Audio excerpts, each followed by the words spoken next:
J'insiste, hein, je ne le répéterai pas assez, la guerre est la continuation de la politique par d'autres moyens, Clausewitz. Si vous avez perdu la guerre politiquement, vous avez perdu la guerre. Point. Donc quand je dis politique, nanana, les gens me disent « Ah oui, mais on s'en branle parce que bon, militairement, les Russes dominent. » Non, parce qu'en fait, une guerre, c'est pour gagner un avantage politique, toujours. Une guerre qui n'a pas d'avantage politique au bout, elle ne sert à rien du tout. Et encore une fois, c'est pour ça que la France a perdu la guerre d'Algérie, parce qu'elle dominait militairement, mais elle perdait politiquement. Et c'est pour ça que les Américains ont perdu la guerre au Vietnam, parce qu'ils dominaient militairement, mais ils perdaient politiquement. Donc une guerre, c'est sur le plan politique que ça se gagne ou ça se perd. Et donc, quand je rappelle l'enjeu politique, c'est vraiment pour rappeler qui gagne ou qui perd la guerre. Or, si jamais Poutine utilise du napalm, évidemment, il perd la guerre. Bon, ça paraît, voilà, on dit, bah non, tu ne perdras pas la guerre en utilisant une arme aussi puissante et démoralisante que le napalm. Oui, mais si, en fait, tu perds la guerre si tu fais ça. Et donc, parce qu'en plus, là, les civils vont s'engager tous, voilà, enfin, vous allez avoir un niveau de...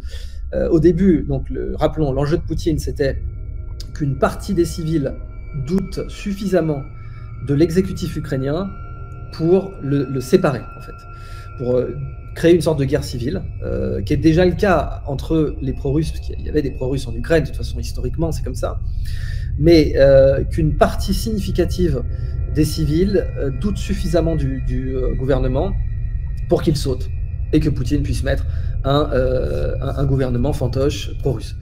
Ça n'a pas marché, vous voyez bien que ça n'a pas marché. Alors oui, certes, Zelensky tourne à la coke, c'est un secret pour personne, mais n'empêche, il est toujours là. Et ça, c'était pas prévu. Je vous confirme que c'était pas prévu.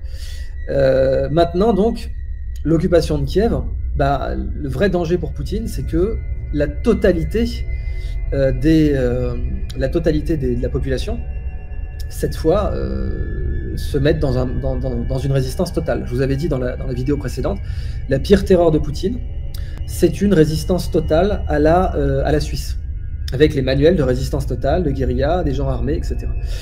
Et j'en parlais un petit peu dans mon Thinkerview il y a longtemps, où je disais, parce que j'ai étudié, donc dans ma thèse de géopolitique, j'avais étudié le manuel de résistance totale du major Hans von Dar. Et donc il y avait ce passage, voilà, qui disait si jamais vous êtes, pour vous donner l'idée, hein, si vous êtes une femme de ménage recrutée par l'ennemi, vous pourriez penser que vous ne pouvez pas faire votre travail de résistance, bah détrompez-vous, vous pouvez, parce que vous pouvez repasser ces pantalons un peu plus longtemps chaque jour pour qu'ils s'usent plus vite, et du coup vous aurez contribué à l'effort de guerre parce que l'ennemi sera obligé de remplacer les pantalons plus souvent. Bon. Et vous allez me dire, mais c'est n'importe quoi. Non, c'est pas n'importe quoi. Ça met la personne, enfin, le pantalon, fondamentalement on s'en fout, mais si chaque femme de ménage recrutée par l'ennemi dans une situation de résistance totale est dans un état où même le pantalon, pour faire chier l'ennemi, elle va essayer de le repasser plus longtemps, vous imaginez bien que si l'opportunité se présente d'aller espionner, d'aller intercepter un document, d'aller faire quoi que ce soit qui puisse vraiment nuire à l'occupant, se présente, eh bien elle va sauter dessus. Parce que si elle est déjà contente de pouvoir cramer un tout petit peu plus les pantalons de l'ennemi chaque jour, si jamais un jour il y a un ennemi l'occupant n'est pas, s'est relâché, etc., et lâche des infos, discute, ou laisse des documents traîner, bah évidemment, là, elle va vous les choper aussi. Donc, ces manuels de guérilla de Hans von Dar sur le concept de résistance totale, ils ont été étudiés par le commandant Massoud en Afghanistan, ils ont été étudiés par le Tché, ils ont été étudiés par tous les gens qui s'intéressent à la guérilla et à la contre-insurrection, hein, évidemment, parce que la contre-insurrection, bah, évidemment, c'est donc ce qu'on appelle le COIN, avec l'école des Amériques, qui avait recruté notamment le général Massu, etc., s'y sont intéressés. Bon, bah, le vrai problème qu'aura Poutine, c'est si la population rentre dans cet état-là. Parce que si la population, d'abord, beaucoup d'Ukrainiens sont armés, et quand j'étais à Tchernihiv, j'ai bien pu le voir, beaucoup d'Ukrainiens étaient armés de base, beaucoup d'Ukrainiens savent manipuler des armes à feu de base, et d'ailleurs avec des normes de sécurité remarquables. Enfin, quand j'y étais, j'étais frappé de voir que la maîtrise et le sérieux, la rigueur sur les normes de sécurité. Mais n'empêche que voilà, c'est un fait que les Ukrainiens sont très armés. Donc, si jamais l'occupation de Kiev ne peut pas aboutir à la création, à la mise en place d'un gouvernement fantoche, Poutine devra se retirer. Et maintenant, je vous ai dit que j'ai des amis en Ukraine, mais j'ai aussi des amis en Russie. Et c'est ça, en fait, qui m'engage à être neutre, parce que j'ai des amis russes et des amis ukrainiens. Et les amis que j'ai en Russie me confirment que ça gueule de plus en plus. Ça gueule de plus en plus contre Poutine. Et jusqu'où ça va tenir? Alors, là, c'est le moment de faire un petit point sur comment on a le pouvoir, en fait, et comment on le tient.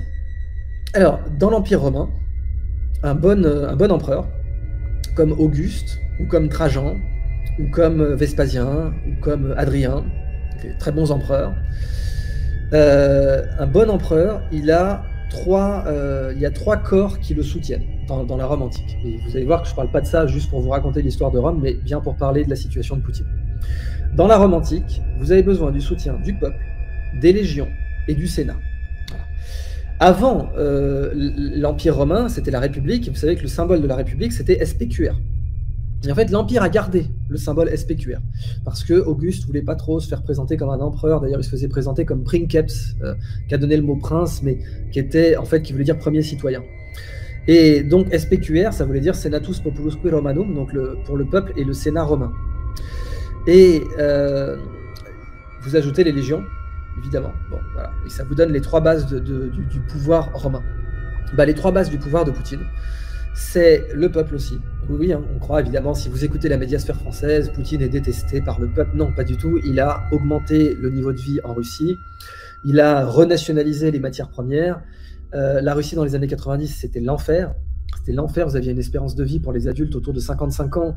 Les filles se prostituaient.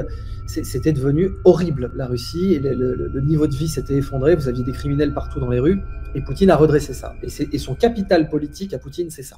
C'est d'avoir redressé la Russie en nationalisant les matières premières, en virant les Khodorkovsky qu'on présentait comme des démocrates, alors que non, Khodorkovsky, c'est juste un voleur qui a essayé de voler le pétrole russe, point barre. Il essayait de vendre la société pétrolière russe à Dick Cheney, le mec, c'est pas du tout un démocrate. Il y a des démocrates en Russie, mais c'est pas Khodorkovsky. Donc le capital politique de Poutine, c'était ça. Et il l'avait. Sauf qu'avec un effondrement de plus de 40% du rouble, non, il a perdu complètement ce capital politique, en fait.